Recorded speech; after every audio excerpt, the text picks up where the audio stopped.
तो अच्छा ये बताएंगे कि आने वाली हुकूमत को क्या तमाम चैनल का सामना करना पड़ेगा, ये जो अगर हुकूमत जाती है, वज़ीर आज़म इमरान खान की हुकूमत गिराने में अगर ये लोग कामयाब हो जाते हैं तो आने वाली हुकूमत को किन किन उसका चैलेंज जो मिलेगा उनको, तो किस तरह मुकाबला कर पाएंगे? जो मैशियत अभी नहीं है, मुल्क के हालात आप देख रहे हैं, तो किस तरह ये सेटल डाउन कर सकते हैं, किस तरह आवाम को रिलीफ दिला सकते हैं, तो आप बताएंगे, जरा रोशनी डालेंगे। मेरे साथ एक कॉलर है, एक सेकंड, मेरे साथ एक कॉलर है, उनका भी सवाल ले लेते हैं ताकि आप उनका भी जवाब दें और उनसे भी बात करें। जी बोलें जी। हेलो जी। अच्छा, मैं बड़ी अच्छी बात है, जमहूरियत की बात करनी चाहिए और जमहूरी माशरों की बात करनी चाहिए। अगर अपोजिशन लीडर पर 16 अरब रुपए के करप्शन के इल्जाम हो तो जमहूरी माशरे में वो अपोजिशन लीडर रह सकता है। और जमहूरी माशरे में एक सिटिंग प्राइम मिनिस्टर 3 दफा का वजीर आजम कहता है पार्लियामेंट के अंदर कि मेरे एसेट्स मेरी आमदनी से ज्यादा हैं, तो तुम्हें इससे क्या? तो जमहूरी माशरे में ऐसा वजीर आजम नाअहल हो सकता है हमेशा के लिए।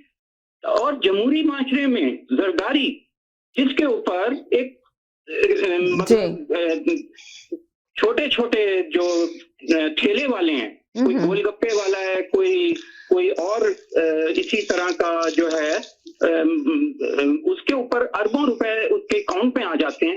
तो जमहूरी माशरे में ऐसे कैंडिडेट फिर अयान अली को क्यों भूल जाते हैं, जो इनके लिए मनी लॉन्ड्रिंग करती रही, केस भी साबित हो गया कि ये जरदारी के लिए काम करती थी। फिर जमहूरी माशरे में ऐसे लोग क्या असेंबली में आ सकते हैं? मेरा बड़ा सिंपल सा क्वेश्चन है, इतने बड़े बड़े इल्जाम जब लगे हुए हैं आपके ऊपर, तो जमहूरी माशरे में तो ये पार्टी एग्जिस्ट ही नहीं करती, इन्हें तो उठा के बाहर फेंक देते हैं जमहूरी माशरे में। तो आप बात क्या कर रहे हैं कि वो वजीर आजम हो जाए, वो वजीर आजम हो जाए जिनके ऊपर अरबों रुपए के इल्जामात लगे हुए हों। बात आप सारी जमहूरी माशरे की कर रहे हैं, लेकिन जमहूरी माशरे में ऐसा कहीं भी नहीं होता। मेरा ख्याल तो ये एग्जिस्ट ही नहीं करती है पार्टियां। मैं बात करूं, मेरा ये क्वेश्चन है। जी जी जी, बात करें जी। मुझसे अगर मेरा देखें तो आपको मौका मिल गया बात करने का, रुक जाइए आप जरा एक मिनट रुक जाइए जी। देखिए, आप जस्टिन ट्रूडो की मिसाल मत दें, वो टीटीसी का जो है ना टिकट लेके भी ट्रेन में सफर करता है। यहाँ तो पूरा जहाज जो है ना नल्ली निहारी लेके लंदन जाता है। नल्ली निहारी भाई, आप मुझे ये बता दें, क्या हमारे पाकिस्तान के कॉन्स्टिट्यूशन जो एक मिनट आप होल्ड करें, आप उन लोगों की फेवर लेना जिन्होंने आपको लूटा है, जो अब तक लूट रहे हैं और लूटा। अरे इनकी आवाज नहीं जी, लंदन में बैठे हुए, आप किसकी फेवर ले रहे हैं? जी आप कह रहे हैं अरे इनकी आवाज नहीं आ रही जी। हेलो, शहबाज शरीफ के ऊपर एक केस है क्या? 10 केस है शहबाज शरीफ के ऊपर। भाई आप मुझे सिर्फ ये बताएं कि क्या कोई गैर आईनी काम हो रहा है? आप मुझे ये बताएं कि कॉन्स्टिट्यूशन में नहीं लिखा हुआ कि अदम पेश हो सकती है? देखें, मैं बात कर लूं, आप क्या अभी जवाब में दे रहा हूं, पहले बलोचिस्तान में अदम नहीं हुई? आप होल्ड करें, आप पीपल पार्टी की बात करते हैं, आप फिर महाजिरों को दे रहे निवाला बनने के लिए वडेरों का। जाओ वडेरों के मुंह में घुस जाओ जाके। इसको दे रहे हैं वडेरों का। वहाँ पे मिली है आपको कुछ हुकूक मिले महाजिरों को? 61 ईयर हो गए, 5 यूनिवर्सिटीज है, पढ़ के आता है, टॉप करके आता है। प्राइम मिनिस्टर शहबाज शरीफ ने बना, आप महाजिरों को बीच में कहाँ से लेके आए? आप उस टॉपिक पे करना तो कोई मैडम आप कोई और प्रोग्राम रखें, हम उस पे बात कर लेंगे। हमारा टॉपिक और है, आप महाजिरों को एमक्यूएम क्या पीपल्स पार्टी के साथ नहीं रही? हुकूमतों में, पिछली हुकूमत में नहीं रही है, वो जरदारी के साथ भी रही है, बेनजीर भुट्टो के साथ भी रही है, नवाज शरीफ के साथ भी रही है। आज उन्होंने ऐलान कर दिया है, आज आप फैसल सब्जवारी की ट्वीट पढ़ें कि हमारा एग्रीमेंट हो गया है, हम कल 4 बजे दोपहर के पाकिस्तानी टाइम के मुताबिक दोपहर को हम एमक्यूएम को जो है ना हम अलायन कर देंगे। आप पीपल्स पार्टी की अगर बात कर रहे हैं तो ठीक है, आप महाजरों की बात कर रहे हैं तो वो तो एक नया टॉपिक आप बता रहे हैं। तो क्या आज एमक्यूएम को रोक ले? फिर आप क्या एमक्यूएम की सारी सीटें छीन के इमरान खान को नहीं दे दी गई? उस वक्त आप क्यों नहीं बोलते? आप क्या समीना बेबी जरा कलरों को बंद करें और भाई साहब को बोल रहे थे प्लीज जी। हेलो जी, कलरों का नहीं ले, इन साहब को जरा बोलने दें प्लीज, क्या कह रहे हैं ये? जी आ गए थे नेटो असले के, वो फिर उसको फिर आप क्या बात करते हैं? हम तो बात ही नहीं कर रहे उस टॉपिक पे महाजरों को क्या दिया है। हम बात कर रहे हैं आइन के मुताबिक, इमरान खान की बात कर रहे हैं, आप टॉपिक पे रहे। तो आप क्या अभी हुकूमत में बैठे आपको हकूक मिल गए? इमरान खान ने दे दिए महाजरों को? आपको कौन से हकूक मिले? आपकी जो सीटें थी जी। हेलो अस्सलाम वालेकुम। पीटीआई ने एक सेकंड पीटीआई वाले आप क्या बात कर रहे हैं? पीटीआई की सपोर्ट कर एक सेकंड, बेताशा मेरे साथ कॉलर है, बात कर लें। जी हेलो जी, अस्सलाम वालेकुम। अस्सलाम वालेकुम, समीना कैसे हैं? बस ठीक ठाक, आप सुनाए कैसे हैं? बहुत अच्छा शो कर रही हैं आप, और हमेशा की तरह फ्रेश। अरे बहुत शुक्रिया, थैंक यू सो मच। आप बताएं यार, क्या कहेंगे, क्या पूछेंगे आजकल पाकिस्तान की सियासत के बारे में, ये जो हो रही है कहानियां। अच्छा बताएं कि वज़ीर आज़म इमरान खान का वो जो खत आता है धमकियों का, तो बताएं कि इस बारे में आप क्या कहेंगे बैनुल अक़वामी से?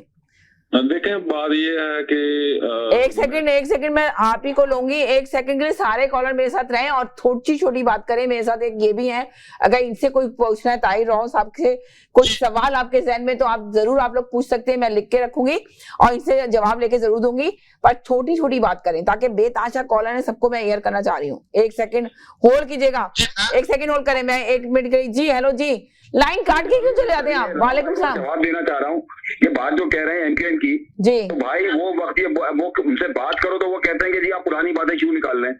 तो आप इनसे ये मेरा सवाल ये कह रहे हैं ना कि इमरान खान को जो नशिस्तें मिली, एस्टेब्लिशमेंट लेकर आई, तो ये परदुश्मन तारिक जो थी, इसने कराची की नश्तर बस्ती से एड्रेस देके सेनेट का इलेक्शन जीता है, तो उसके बारे में इनकी क्या राय है? तो भाई मेरे राव भाई, जो बात करो पाकिस्तान से मोहब्बत अगर है तो पाकिस्तान के हक में करो।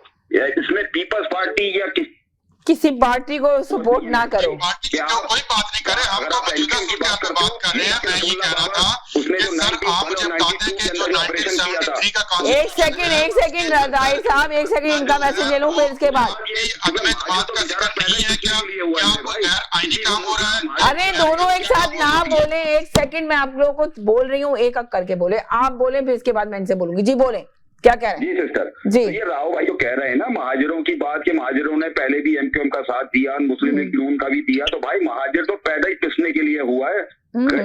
आप नसरुल्लाह बाबर को अगर आप देख लें, जिसने पीपल्स पार्टी के तो बेनजीर के दौरे हुकूमत में एक एक चुन चुन के उसने महाजिर को मारा था, चुन चुन के। तो वो वक्त भी वो, क्योंकि महाजिर तो बेचारा है ही मजबूर, क्योंकि वो मिनॉरिटी में, अगर वो मेजोरिटी में होता तो फिर ये देख लेता कि किसके साथ बैठे होते। तो बात सिस्टर देखें, आप ये देखिए कि सिंध के अंदर, ये बताए ना सिंध के अंदर किस पोस्ट पे बड़ा महाजिर बैठा हुआ है, सारे सिंधी वडेरे बैठे हुए हैं और बोल रहे हैं, आप ये तारीफ कर रहे हैं महाजिरों की, और ये जो बात कह रहे हैं ना कि 4 बजे कल फैसला हो जाएगा, कोई फैसला वैसला नहीं होगा। आप भी यही है, मैं भी यही हूँ, क्योंकि इनके साथ परवेज इलाही ने भी कहा था कि हम सुबह आके आपसे मुआहिदा कर लेते हैं। परवेज इलाही की तो आपने देखा नहीं कल कॉलर ने क्या कहा, सियासी मौत हो चुकी है। परवेज इलाही को तो अपना ओहदा लेने में मुश्किल। आसिफ जरदारी ने साफ कहा है कि हमारी मर्जी है कि हम किसको वज़ीर आला बनाएंगे पंजाब का। आप ये कहना चाह रहे हैं कोई हर बंदा जैसे परवेज इलाही ने रात को 12 बजे सरदारी साहब को मुबारकबाद दी और सुबह अकेले चले गए। आपको पता है मैंने वोट पड़ गई है। तारिक रशीद चीमा साहब जो काबली के हैं, उन्होंने बिल्कुल इनकार कर दिया है वोट देने से, उन्होंने रिजाइन कर दिया है। आज उनका बिल्कुल बयान आया कि उसने कहा जी मैं इमरान खान का बिल्कुल सपोर्ट नहीं करूंगा, मैं एतमाद के हक में वोट दूंगा ना। एक सेकंड इनकी बात सुन लेना, ये बहुत जज्बाती है। तो क्या आप यही समझ रहे हैं कि जो आज किरदार अदा किया है परवेज इलाही ने, वही एमक्यूएम में करेगी किरदार अदा? अच्छा, यानी कि आप ये कह रहे हैं कि जो परवेज इलाही ने किरदार अदा किया वो एमक्यूएम नहीं करेगी, एमक्यूएम मिल जाएगी 3 बजे और सुबह वो झूठ बोल देंगे जाके, आप ये कहना चाह रहे हैं सर? वो चले गए। जी हेलो जी, जी हेलो जी, जी आवाज आ रही मेरी? जी आ रही है आपकी आवाज जी। अच्छा, मैं आपसे एक बात करना चाह रहा हूँ। ये हमारे भाई जो पीपल्स पार्टी वाले हैं जी, अपना वॉल्यूम बंद करें टीवी की और बात करें। जी मैं ये कह रहा हूँ कि हमारे भाई पीपल्स पार्टी वाले हैं ना ये, जी, तो हम भी पीपल्स पार्टी के ही जी जी जी जी पीपल्स पार्टी के जाले थे। और जब पीपल्स पार्टी और ये नवाज शरीफ की मुखालफत शुरू हुई जी, तो नवाज शरीफ ने गंदगी की इंतहा कर दी। जी जी जी जी, हमारी लीडर को पीली टैक्सी कहता था, हम नहीं भूले। हमारी लीडर की गंदी तस्वीरें इसने जहाज से फिकवाई थी, हम नहीं भूले। वो बेगैरत लोग हैं जो भूल के इनके साथ दोबारा हाथ मिलाया उन्होंने। मैं बोलता हूँ जो असल पीपल्स पार्टी का जियाला है वो पीपल्स पार्टी को पंजाब में सफाया इसीलिए हुआ है कि इन लोगों को हम इनसे नहीं मिल सकते। जब भुट्टो को फांसी हुई थी, हम इन लोगों को मार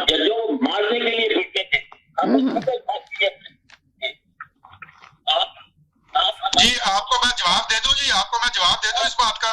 एक सेकंड, पूरा सवाल तो ले लेने, उनको बोलने दे, थे सारे कॉलर से सब ड्रॉप हो ये गए तो अपने मैसेज। जज्बात सवाल नहीं कर रहे, ये तो अपने जज्बात का इजहार कर रहे हैं, और वो जो है ना वो पूरा एक लंबा शुरू कर देते हैं, तो वो फायदा नहीं होगा ऐसे ना बात करने का। या तो कोई सवाल पूछे, मेरा देखें जी, मैं एक रिप्रेजेंट कर रहा हूँ पार्टी का, मेरा ओपिनियन आप लें, किसी को पसंद आता है, मेरी बात में कोई वजन है तो उसको टेक करें, अगर नहीं वजन है तो आप उसको इग्नोर करें, ठीक है। लेकिन अगर आप जो है ना वो एक पूरी तकरीर करना शुरू करें और अपने ओपिनियन दे देंगे, फिर मेरा फायदा नहीं है बैठने का, क्योंकि मैं एक पार्टी को रिप्रेजेंट कर रहा हूँ, आपके सामने एक अपना मौक़िफ़ पेश कर रहा हूँ, अपना एक पॉइंट ऑफ व्यू पेश कर रहा हूँ। अगर किसी को पसंद आता है तो मोस्ट वेलकम, अगर नहीं आता तो हर किसी को we have agree to disagree, right.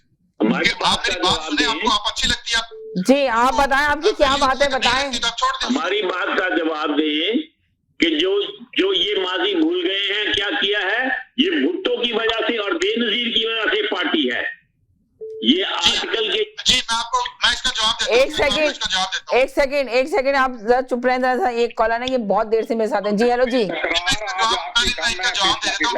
सही कह रहे हैं, बिल्कुल वही लग रहा है, तकरार तो हो ही नहीं रही है। चलेगा वो ये है कि सर आपका मुझे नाम का नहीं पता, 77 में पीएनए बनी थी जिसने भुट्टो के खिलाफ तहरीक चलाई थी, उसको फांसी चढ़ाया था, ठीक है, उनको पीपल्स पार्टी को जियाउल्लाह का मार्शल लगवाया था। उसी के साथ मोहतरमा नुसरत भुट्टो साहबा ने मिलके, बेनजीर भुट्टो साहबा ने मिलके एमआरडी बनाई थी, ठीक है। मोहतरमा बेनजीर भुट्टो ने असगर खान के साथ मिलके पीटीए बनाया था।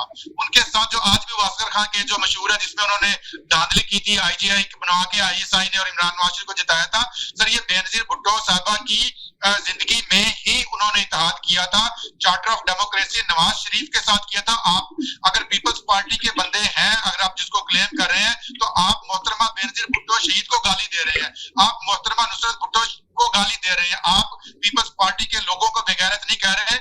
मैं खुदा ना खास्ता, मैं बिल्कुल नहीं कह रहा, आप बेनजीर भुट्टो को बेगैरत कह रहे हैं। तो आप किस किस्म के जियाल हैं? उन्होंने charter of democracy Benazir Bhutto ने साइन किया था नवाज शरीफ के साथ, ये जरदारी ने किया था। आपको शायद इस बात का नहीं पता, बड़े अफसोस की बात है, आप अपने आप को जियाले कहते हैं। और मोहतरमा बेनजीर भुट्टो जो शहीद हो गई हैं, जो कौम की मोहसिन है, जो नुसरत भुट्टो जिन्होंने एमआरडी बनाई, उन्होंने मौलाना मुफ्ती महमूद के साथ मिलकर एमआरडी बनाई, उन्होंने असगर खान के साथ मिलकर बनाई, उन्होंने जिन्होंने पीएनए भुट्टो को फांसी चढ़ाया था उनके साथ एमआरडी बनाई। आप उनको गाली दे रहे हैं बेसिकली। आप मुझे बेगैरत नहीं कह रहे, आप जरदारी को बेगैरत नहीं कह रहे, आप मोहतरमा शहीद को बेगैरत कह रहे हैं। आप भूले नहीं है, मोहतरमा बेनजीर भुट्टो भूल गई है, उनका बेटा भूल गया, और आप ऐसे बहुत ज्यादा वफादार है पीपल्स पार्टी के, और बेनजीर के इतने वफादार है कि आप नहीं भूले जो मोहतरमा बेनजीर भुट्टो उन्होंने एमआरडी जो है ना नवाज शरीफ के साथ मिलकर चार्टर ऑफ डेमोक्रेसी साइन कर दिया था। किस किस्म के, मुझे नहीं समझ में आई कि आप किस किस्म के जियाले और क्लेम करते हैं कि मैं जियाला हूं, और आप मोहतरमा बेनजीर भुट्टो शहीद को गालियां दे रहे हैं बैठ के मीडिया पे। जी हेलो जी, जी अस्सलाम वालेकुम। जी वालेकुम सलाम। जी आप आज किस टॉपिक पे बात कर रही हैं मुझे नहीं मालूम, मैं बस गाड़ी चला रहा हूँ और मैंने ब्लूटूथ ऑन किया हुआ है अपना, और मैंने सिर्फ इतनी सी बात करनी है कि ये जो लेटर की कहानी चल रही है, कतरी खत, और उसके बाद कतरी खत की तो बात नहीं चल रही, धमकियों का लेटर की बात चल रही है कि बैनुल अक़वामी से धमकियों के आए हैं। जी मैं वही कह रहा हूँ आपसे जी, खत के अंदर कुछ नहीं है, ये सिर्फ और सिर्फ एक झूठ का बरंदा है। सिर्फ खान साहब अपनी फेस सेविंग के लिए लहराने के लिए लाए थे जलसे में कि अगर मैं तरीका दम-ए-एतमाद में नाकाम हो गया तो मैं लोगों को कह सकता हूँ, मैंने तो बता दिया था मेरे खिलाफ बैरूनी साजिश हो रही है, क्योंकि उनके पास अब ना गैबी इमदाद है, ना उनको कोई जहाज भर के लाके दे रहा है कि लो अदम एतमाद अपनी पास करा लो जी। इसलिए अब उनको पेट सेविंग के लिए कुछ चीजें चाहिए। अगर तो वो कामयाब हो गए तो वो कहेंगे जनाब मैंने बैरूनी साजिश पकड़ ली थी बीच में और मुझे पता लग गया और मैंने जनाब सारी कहानी खत्म कर दी। उसके बाद अगर वो हार जाते हैं तो वो कहेंगे भाई मेरे खिलाफ तो साजिश हुई थी, मुझे तो हराने के लिए बैरूनी ताकतें लगी हुई थी पीछे, उन्होंने पैसा लगाया, लोगों को अपने साथ मिलाया, ये पूरा एक गेम। आप अपनी तकरीर को गौर से सुने, उस तकरीर के अंदर पूरी चीज, पूरा गेम प्लान उन्होंने बताया है कि किसने मुझे अंदर के लोगों को मिलाया है, बाहर के लोगों को मिलाया है। अब तो खैर वो तो कह रहे हैं कि ये साजिश में जो है ना नवाज शरीफ का नाम आ रहा है बहुत ज्यादा, तो आप क्या कहेंगे? और इतना बचकाना बयान। अच्छा मजे की बात ये, वो लेटर अपने वज़रा को भी ये दिखा रहे हो जी। अगर उसमें सच्चाई है, आपके एतमाद के लोग हैं, आप एटलीस्ट उनको दिखा दें। आप उनको नहीं दिखा रहे, आप कम से कम ISPR को भेज दें। आप ISPR को नहीं दिखा रहे, कम से कम चीफ ऑफ आर्मी स्टाफ को भेज दें। भाई मुल्क की सिक्योरिटी का मसला है ना जी। बात ये है कि इसमें है कुछ नहीं, ये सिर्फ हिलाया जाता रहेगा जब तक तहरीक पास नहीं हो जाती। जब वो पास हो जाएगी तो ये खड़े हो कह देंगे जी जी जी हमने बता दिया था आपको पहले ही, इसलिए हम हार गए। और कुछ नहीं है, ये सिर्फ झूठ का पुलंदा है। तो यानी कि आप ये कह रहे हैं कि अदम एतमाद की तहरीक जो कामयाब होगी, इनके पास सारे मेंबर हैं अपोजिशन के पास और हुकूमत के पास नहीं है मेंबर। हुकूमत के पास नंबर नहीं है और रोज उनके नंबर कम हो रहे हैं हुकूमत के। तो ये जो परवेज इलाही साहब जो है ना क्या कहते हैं अपनी सीट बचाएंगे या वज़ीर-ए-आज़म इमरान खान की हुकूमत को भी बचाएंगे, उनसे सवाल किया गया मीडिया के अंदर, तो उन्होंने कहा कि जी हम दोनों चीजों को बचाएंगे। तो आप क्या कहते हैं? सवाल तो करेगा यार बंदा, वो तो यही कहेगा ना कि मैं बचाऊंगा, ये थोड़ी कहेगा मैं हारने के लिए आया हूँ। क्या इमरान खान साहब अगर वज़ीर-ए-आज़म की सीट बचा पाएंगे तो परवेज इलाही भी कुछ करेंगे ना। अभी तो उनकी जान खतरे में। चलें, अभी तो उनकी जान खतरे में, जान नहीं खतरे में सर, हुकूमत खतरे में है। वो कह रहे हैं कि जान नहीं खतरे में, हुकूमत खतरे में। जी जनाब जी, हेलो जी। हाँ बस मैं ये अस्सलाम वालेकुम शमीना और आपकी गेस्ट को भी बहुत बहुत अस्सलाम वालेकुम। मैं ये पूछना चाहती हूँ कि भाई आप किसको देख रहे हैं कि अभी नेक्स्ट प्राइम मिनिस्टर जो है वो कौन बनने वाला है? क्योंकि इमरान खान की हुकूमत में कुछ रह नहीं गया, मुझे लगता है कि उन्होंने तो ये कहा है ना कि उन्होंने तो अभी आपको तो बताया कि वो है ना शहबाज शरीफ साहब तशरीफ लेकर आएंगे, शहबाज शरीफ आएंगे। उनकी अक्सरियत है तो सेकंड जो लार्जेस्ट पार्टी है पीटीआई के बाद वो मुस्लिम लीग नून है, तो शहबाज शरीफ प्राइम मिनिस्टर बनेंगे। अच्छा, और ये जो भी इमरान खान साहब ने जो इस्तीफा कहा गया है कि बुज़दार साहब ने इस्तीफा दे दिया, तो इस्तीफा देने से क्या होता है मेरे भाई? वो तो एक्सेप्ट नहीं हुआ है। तो आप जरा इस पर रोशनी डालिएगा कि गवर्नर ने तो भी इस्तीफा एक्सेप्ट ही नहीं किया है। तो अगर तहरीक अदम एतमाद नाकाम होती है तो ये चौधरी साहब जो है वो कहाँ पे टिके हुए होंगे? ये तो फिर कहीं के भी नहीं रहे। जैसे कि चौधरी साहब ने अपनी जिंदगी का जो है ना सबसे बड़ी गलती की है, जो उनकी अपनी एक खानदान की एक साख थी। लोग उसको समझते थे कि बड़े वजहदार खानदान है, उनका दस्तरखान बड़ा वसी होता है और वो साथ निभाना जानते हैं, दोस्ती भी, और बड़ा उनका एक खानदान का, और सारे भाई एमएनए उनके जो वजाहत हुसैन है, सालिक हुसैन है, मोहन सलाई एमएनए है, तारिक बशीर चीमा से पहले दिन तो ये देखें कि फौरी तौर पर उनके स्प्लिट हो गई। ये तारिक बशीर चीमा साहब मुस्लिम लीग काफ के जनरल सेक्रेटरी हैं, उन्होंने कहा जी मैं इमरान खान को बिल्कुल वोट नहीं दूंगा, उन्होंने रिजाइन कर दिया है। और चौधरी शुजात ने भी सिर्फ और सिर्फ अपनी बुढ़ापे की इज्जत बचाने के लिए और खानदान की जो उसमें इत्तेफाक को बचाने के लिए सपोर्ट किया, वरना उन्होंने भी इनकार कर दिया था। उनमें बड़ी स्प्लिट हो गई थी और उन्होंने एक जुआ खेला है क्योंकि बीएपी पार्टी छोड़ चुकी है हुकूमत को। उसके अलावा जो आजाद रुकन थे असलम बतानी साहब, उन्होंने प्रेस कॉन्फ्रेंस जरदारी साहब के साथ मिलकर की है। उसके अलावा अली नवाज शाह थे आजाद रुकन, उधर से मसीन से उन्होंने की है। उसके अलावा जो आज एमक्यूएम ने भी फैसला कर लिया है। तो इमरान खान की, यानी कि आपको पूरा उम्मीद है कि एमक्यूएम जाए, शामिल होगी पीपल्स पार्टी के साथ। अच्छा जी, आप बोले क्या कह रहे थे? जी सिस्टर, ये राव भाई जो बात कर रहे हैं ना सिस्टर जी, कि पहले तो मैं वाकई एक सेकंड जरा आप मेरे साथ ही रहे। मेरे साथ है ना पाकिस्तान से ये कॉलर है, इनको भी थोड़ा क्लियर करूं, उनका भी ओपिनियन ले लूं। जी जनाब जी बोले। हेलो, बड़ी मेहरबानी जी जी, अस्सलाम वालेकुम जी। वालेकुम सलाम जी। सब बहन भाइयों को सलाम अलैकुम। देखिए जी, सादक अमीन कहता था कि मुझे ब्लैकमेल मैं नहीं हो सकता, अब ब्लैकमेल हुआ, चौधरीयों को वज़ीर आला बना दिया। दूसरा, एमक्यूएम वालों ने बहुत अच्छा किया, उनका जो लीडर था ना इमरान खान, वो कहता था कि हमसायों के साथ बड़ा सलूक से प्यार से रहना चाहिए, अमन से रहना चाहिए।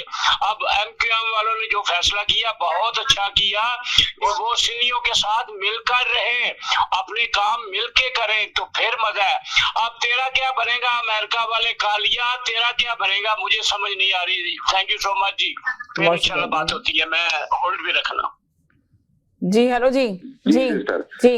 तो राव भाई जो बोल रहे हैं ना कि ये एमक्यूएम साथ है, तो राव भाई कल भी यही मैं आपको बता रहा हूँ ना सिस्टर, जिस तरह इनके लीडर है ना जरदारी, इसी तरह आप जिस तरह कह रहे हैं परवेज इलाही साहब जो जिस तरह आ गए, आप ये कह, मैं कह रहा हूँ कि ये परवेज इलाही को आज बुरा भला कह रहे हैं, अब कल ये एमक्यूएम को बुरा भला कह रहे होंगे जब वो साथ दे। मैंने कोई परवेज इलाही को बुरा भला नहीं कहा जी, मैंने तो एक सियासी वो दिया है कि उन्होंने अपनी सियासत को जो है ना, जैसे एक सेकंड राहुल साहब, एक सेकंड आप जो वादा करके मुकरते हैं तो सर आपकी क्रेडिबिलिटी खराब होती है। मैंने तो उनको बुरा भला तो नहीं कहा, वैसे उसका अपना सियासी फैसला है, लेकिन हम तो एक ओपिनियन दे रहे हैं कि एज ए एनालिस्ट के तौर पे कि उन्होंने एक अच्छा फैसला नहीं किया। सुने है ना, एक सेकंड के लिए जब देखें, हाँ देखें, बीच में आप भी बोलते हैं और फिर एक सेकंड मैं मुझे एक्सप्लेन करने देता था 1 मिनट के लिए। देखें, जब है ना कॉलर बात कर रहा हो ना तो आप थोड़ा खामोशी से सुने, इसके बाद जब कॉलर चुप हो जाए तो फिर इसके बाद आप बात करें। अब जब कॉलर के साथ बात करते हैं, कॉलर भी अपनी बात कर रहा होता है, आप भी अपनी बात कर रहे होते हैं, तो वो बात सही से जा नहीं पा रही है लोगों तक, और बहुत लग रहा है शोर हो रहा है, तो इसलिए थोड़ा सा तहम्मुल से, थोड़ा सा पेशेंट से और थोड़ा सा बर्दाश्त के साथ सुने। जी बोलें जी, अब आप बोले। अब आप जी सर। तो राव भाई, मेरा कहने का ये मतलब है मेरे भाई, ये MQM एस्टेब्लिशमेंट जहाँ कहेगी वहां जाएगी, जिस तरह परवेज इलाही गए। अगर आपको याद हो, आप भी सियासत जानते हैं थोड़ी बहुत, कि जब परवेज इलाही से ये मिलने आए थे, उसके फौरन बाद MQM गई थी परवेज इलाही से मिलने। उनसे क्यों मिलने गई थी मेरे भाई? क्योंकि दोनों एस्टेब्लिशमेंट की जमातें। जो क्लियर बात है वो आप करो। आप खामाखाई में, अगर ये आप भी, मैं आपको भाई समझ के कह रहा हूँ कि जब ये तहरीक-ए-एतमाद जो है ना नाकाम होगी, तो इसी तरह आप टीवी पे आके बोलना, मुबारकबाद देना इमरान खान को। अब ये जो आप खामाखाई में टीवी पे आके झूठ बोल रहे हैं ना कि जी ये खत्म हो चुकी है और ये इमरान खान जा चुका है, मेरे भाई आपकी भूल है। इमरान खान आज की है और इमरान खान मीडिया में आई है, मेरे पास अंदर की तो कोई खबर नहीं है। जो मीडिया में रिपोर्ट हो रही है, सोशल मीडिया में रिपोर्ट हो रही है, टीवी पे आ रही है, हम तो उसके आज की सूरत हाल पे एनालाइज कर रहे हैं। कल को कोई और सिचुएशन चल जाए, कोई और बात करके झूठ कहां से आ गई? मुझे ये बताइए। जो आपका शहर है वो भी चलें। बात कहना चाह रहा था। अब आप बोले, आप इनके साथ ही बोले थे, वो नहीं सुन रहे थे, अब वो टीवी में सुनेंगे आपकी आवाज। ये मैं इनको जो हाँ, आप शुरू से स्टार्ट से बोले जो बोलना चाहते हैं। मैं ये कहना चाह रहा हूँ कि आज की जो डेवलपमेंट है, हम कनाडा में बैठे हैं, हमने जो सोशल मीडिया पे जो ताल्लुकात लोगों के साथ है, उनसे जो खबरें मिल रही हैं, आज की सिचुएशन पे हम जो है वो एनालिसिस कर रहे हैं, ठीक है, एनालाइज कर रहे हैं। कल का सिचुएशन चेंज होगी, हम उसके बात करेंगे। मैं भाई साहब से पूछना चाह रहा हूँ, इसमें झूठ कहां से आ गया? आज उनका ट्विटर पे मेरे सामने उनका जो फैसल सब्जवारी साहब का आया है, वो मिलने गए, उन्होंने कहा जी कल 4 बजे प्रेस कॉन्फ्रेंस करेंगे। अगर एक बंदा जो परवेज इलाही साहब रात को 12 बजे आते हैं, दुआए खैर करते हैं, मुबारकबाद देके, और सुबह मुकर जाते हैं, तो उसका तो मुकरने का तो जुबान तो किसी की नहीं पकड़ी जा सकती ना सर। वो कहते हैं कि जो बंदा मुंह पे झूठ बोले और जो दरिया के पार खड़ा होकर गाली दे, उसका कुछ नहीं बिगाड़ सकते ना, ठीक है। तो अगर कल को MQM मुकर जाते हैं, और खुद आप कह रहे हैं कि एस्टेब्लिशमेंट की जमात है, ठीक है, हम अगर एस्टेब्लिशमेंट की जमात है तो फिर भी हम अपना कॉन्स्टिट्यूशनल राइट है हमारा, क्या हम अगर एस्टेब्लिशमेंट की जमात है, हम चुप करके बैठ जाएं, सियासत छोड़ दें, सारे रिजाइन करके चले जाएं, पार्टी डिमोलिश करके, अबॉलिश करके, उसको खत्म करके घर बैठ जाएं? हमने सियासत करनी है। अपोजिशन एस्टेब्लिशमेंट के खिलाफ भी करेंगे हम, अगर एस्टेब्लिशमेंट साथ देती है, अगर न्यूट्रल है। अभी तक जो रिपोर्टें आ रही हैं, जो लोग मीडिया रिपोर्ट कर रहे हैं, जो बातें आ रही हैं, जो इस नौबत यहाँ तक पहुंची है, आज तक न्यूट्रल है। अगर कल को खुद सपोर्ट करती है तो कोई बात नहीं, पहले भी इलेक्शन भी आ चलें, ठीक है जी। अभी मैं और कॉलर का भी मैसेज ले लूं, बहुत सारे कॉलर एंड के भी ले लें। जी जनाब, जी बोलें जी। हेलो, अस्सलाम वालेकुम जी। अस्सलाम वालेकुम। वालेकुम अस्सलाम जी। ठीक है, कल की बात आपने लिख ली थी ना डायरी में? मैंने लिख ली थी, लिखी हुई है मेरी। आपने जो बात की थी, यकीन करें, जब मैं सुन रही थी ना मीडिया पे, तो मैंने कहा अरे कॉलर ने तो क्या बात की थी, और वो बात आज पूरे मीडिया में बोली जा रही है। ये देखें आप ये देख लें, ये अंदाजा लगा लें, आप यहाँ पे ये अंदाजा लगा लें। अब आप इस चैनल की वैल्यूज का अंदाजा लगा लें और अपने मैसेज का अंदाजा लगा लें कि आपके मैसेज कैसे आपके वायरल होते हैं और कैसे वहां तक पहुंचते हैं और कैसे आपके मैसेजों को लेकर आगे बढ़ा होता है। हर कॉलर की बात समझे वहां पे बोली जा रही होती है जब आप लोग यहाँ बोलते हैं। जी, मौत हो गई काफली की जी। इतना बड़ा ब्लंडर, जिंदगी का सबसे बड़ा ब्लंडर कर दिया इन्होंने परवेज इलाही ने। जी, जरदारी साहब की जेर गुफ्तगू से आप अंदाजा फरमा ली, उन्होंने कहा कि अब देर हो गई। किसी ने उनसे पूछा कि काफ लीग के बारे में, तो उन्होंने कहा अब देर हो गई। तो वो कोई बात ऐसी छोटी मोटी बात करते नहीं, उनकी बात को समझने की जरूरत है। इन्होंने MQM का, मैंने आपको कल ही कह दिया था कि MQM की जो डिमांड है जी, वो वजीर आजम क्या, पीपल्स पार्टी क्या, कोई भी पूरी नहीं कर सकती, वो सिर्फ इस्टेब्लिशमेंट पूरा कर सकती है। अब इस्टेब्लिशमेंट इस वक्त न्यूट्रल है, तो MQM को जो बेस्ट सूटेड पार्टी है वो है peoples party. They will go there, और वही हुआ। आज उनका बयान आ गया कि उनके आपस में हो गए। तो अपेरेंटली जो है 170 एंड 171, तो अगर आप 7 मेंबर MQM के लगा लें तो इस 178 अपोजिशन खड़ी हुई है, तो इमरान खान की गवर्नमेंट तो वैसे ही खत्म हो गई। और आज से मैंने आपको बहुत पहले कहा था कि आप देखिएगा कि अपोजिशन को मुनारफ अरकान जो है PTI के, उनकी जरूरत ही नहीं पड़ेगी।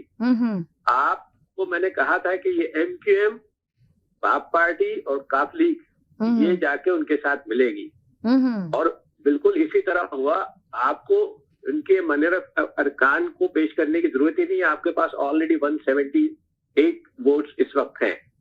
अगर उनमें से 2-4 कम भी होंगे तो भी आप नंबर गेम में बहुत आगे चले गए। जब आप वफाक में आपकी गवर्नमेंट नहीं है इमरान साहब की, तो परवेज लाई तो बहुत दूर की बात है, भूल जाएं आप। ये मतलब एक ऐसी चीज उन्होंने कर दी, शायद वो पछता रहे होंगे इस वक्त, और आप वो पार्टी खत्म हो जाएगी। जो 6-7 वोट जो उनको मिले थे वो भी नहीं मिलेंगे इस वक्त, क्योंकि होगा ये कि अब पीपल्स पार्टी, नून लीग और ये सारे मिलके बाद में खिचड़ी यकीनन पकेगी। ऐसा नहीं होगा कि, क्योंकि इलेक्शन तो सब नहीं लड़ रहा है ना जी, तो खिचड़ी बाद में पकेगी। लेकिन फिलहाल जो सिनेरियो ये है कि इमरान खान की गवर्नमेंट चली गई है, एस्टैब्लिशमेंट इस वक्त तक न्यूट्रल है। जब बाप पार्टी जो कि प्योर एस्टैब्लिशमेंट की पार्टी, जिसको बनाए एस्टैब्लिशमेंट ने था, वो जब अपोजिशन के साथ चली गई तो आपको अंदाजा हो जाना चाहिए था कि एस्टैब्लिशमेंट इस वक्त न्यूट्रल है। और इसीलिए इमरान खान जो एस्टैब्लिशमेंट को बार बार चाह रहे थे कि उनकी हिमायत करे, और आज ये जाके उन्होंने, जब ISPR ने बयान दिया, उन्होंने वापस आकर उसको रिप्लाई में कहा कि एस्टैब्लिशमेंट अगर न्यूट्रल है तो इसका मतलब है जानवर है। तो उनको पता लग गया था कि एस्टैब्लिशमेंट इनका साथ नहीं देगी। एस्टैब्लिशमेंट ने, असल में ऐसी बात नहीं है, आप देखें शुरू से इनकी गवर्नमेंट को एस्टैब्लिशमेंट ने बेहद सपोर्ट करा जी। जितनी सपोर्ट इनको मिली किसी को भी नहीं मिली, एस्टैब्लिशमेंट से, अदलिया से, मीडिया से, हर जगह से, और अपोजिशन थी ही नहीं मुल्क में। लेकिन एक आदमी को, नाअहल आदमी को आप एक पोजीशन दे दें जिसके लिए वो उसका है ही नहीं, उसमें वो कैपेबिलिटी नहीं है। जो क्रिकेट, अब लोग क्रिकेट भाई ये मुल्क है, ये क्रिकेट नहीं है।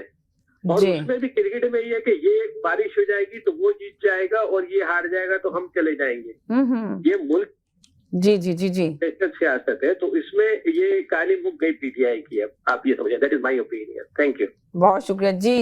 जी, ये भी बहुत देर से ये भी कहेंगे कि बस चली गई समीना जी, मैंने आपको बोला था कि हुकूमत जाने। जी जनाब। हेलो, अस्सलाम वालेकुम। वालेकुम सलाम। मुझे तो आपकी बात का पता ही चल गया कि आपने यही आके बोलना है। जी, आपको और आपके गेस्ट को, ताहिर साहब को सलाम। और समीना जी, मेरा ख्याल मैंने आपको एक मैसेज किया, तो मैंने कहा था कि 72 से 48 घंटे के अंदर, 48 से 32 घंटे के अंदर ये हुकूमत चली आएगी। आपका वो मैसेज होगा, मैं प्रूफ के तौर पर आप पेश कर दिएगा, ठीक है। और ये बात मैं जो हूँ अक्टूबर ही से मैं कह रहा था कि ये हुकूमत नहीं टिकेगी। लेकिन इसमें सबसे बड़ा जो क्रेडिट जाता है वो जाता है एस्टैब्लिशमेंट को, और बाजवा साहब को जाता है, इसलिए कि हमने अपनी जिंदगी में 75 साल तारीख जो पाकिस्तान की है उसमें देखा हमेशा एस्टैब्लिशमेंट आई है। इस दफा एस्टैब्लिशमेंट न्यूट्रल। अच्छा जी। और आप देखिए एक नियाजी जैसे फाशिस्ट को एस्टैब्लिशमेंट लेकर आई, ठीक है, उसको उंगली पकड़ के, और इतना बदनसीब इंसान है ये, इतना सपोर्ट एस्टैब्लिशमेंट ने किया इसको लेकर, उसके बावजूद सियासत इसको बिल्कुल नहीं आई।